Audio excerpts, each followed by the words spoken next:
আসসালামু আলাইকুম। KSBD.com এর পক্ষ থেকে সবাইকে জানাচ্ছি আন্তরিক অভিনন্দন এবং শুভেচ্ছা।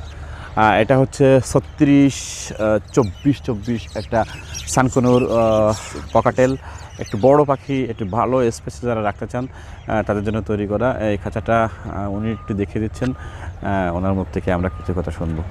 আসসালামু আলাইকুম রহমতুল্লাহ বারকাতু। আশা করি আপনারা সবাই ভালো আছেন। এই দেখেন পাখির ককটেল পাখির খেসা, এই দেখেন তার দরজা কি সুন্দর দেখাচ্ছে খেসাটা। এই আমরা অভিজ্ঞ কারিগর দিয়ে এই খেসাটা তৈরি করা হয় আমার নিজের বাড়িতেই এই কারখানাটা।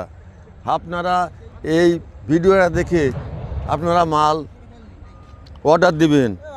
আচ্ছা, অর্ডার দিলে আপনাকেও কোনো টাকা লাগবে না। আপনাকে অর্ডার দিলে কোরিয়ার সার্ভিস যোগে আপনাদের বাড়িতে পৌঁছে দেওয়া হবে। আপনারা এই মালটা কোনো রকমে ফেরত দেবেন না, তাহলে আমরা দুঃখিত হব। আসসালামু আলাইকুম।